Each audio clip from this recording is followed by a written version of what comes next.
Good morning and welcome to another episode of the Down Under Stormtrooper. Now let me be honest, there's been a few distractions of lately. We've had so many events on. Pop Bam in July, and there's right back to Central Coast, Comic-Con, Supernova, so many big events on, and there's a little bit of a lull in the event season at the moment before we start heading into spring and lots of those fundraising fairs that we usually go to. So let's take this opportunity to get stuck back into building that Anovos costume. So what I need to do, I need to continue with cleaning up the return edges. And I guess the reason why I'm doing a lot of those return edges is because there's just far too many that, it's way too thick the way it is right now. So I need to clean that up. And the reason I'm doing that for a few purposes, firstly is armor bites. The return edges will actually dig into you, and especially around sensitive areas like the groin, you really don't want to have the armour and the plastic cutting into you while you're walking around. So I'm going to be actually taking off a fair bit, so it'd be almost 5mm that I'm going to be taking off all the way around. So one of the things you want to make sure that you're doing when you're cleaning up the return edges there is to actually ensure that you're not introducing any sharp edges there. So what will happen is with sharp edges, it'll actually turn into a weak point, and that's where your arm is going to start to split and crack. So you want to try and avoid that as best as you can. The other thing is that the screen use costumes actually don't have much of a return on them at all. In fact, there's quite a few screenshots that people have taken where they don't have any return edges. My personal preference is I like to have a little bit of an edge just to give the appearance of some depth to the armour. I spent a little bit of time this morning just pencil marking where I'm going to cut those return edges. What I like to do is get the Dremel and I'll use the cutting blade to get close to that pencil line, and then I like to get the sanding disc to actually just get a little bit closer as I can. So just to slowly inch my way towards that line, and then I'll just go through with a little bit of sandpaper and just soften off those edges so that there's nothing that's going to be nice and sharp, nothing that's going to bite into me while I'm wearing it. So I'd say the exception to the rule here is the kidney pieces and the back piece. So I'm keeping a little bit more of a thicker return edge there. And the reason I'm doing that is to ensure that when I'm wearing this, that the plastic can't overlap. So it'll actually butt up against each other there. But apart from that, everywhere else is going to be trimmed right back just for comfort. Okay, enough talk. It's time to make a mess.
For me, the key approach with this process is to really just take your time.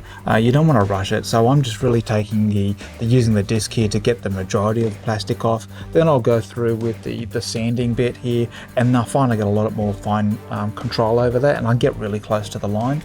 But yeah, really just take your time and go nice and slow. There's no rush.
Now that I've dremeled all of the return edges of the parts, I'm just going to give them a quick sand to get rid of any sharp edges.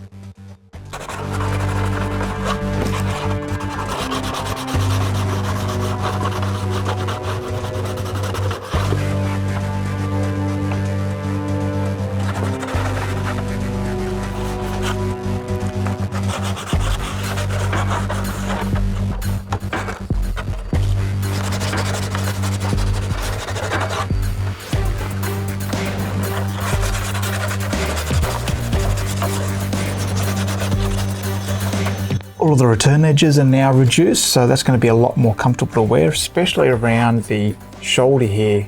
That's not going to dig into my shoulder blades anymore, so that's going to be a really good improvement. So the next step really is to tackle the biceps that need to be actually broken apart. So I'll save that for the next video. So until next time, may those costuming gods be with you.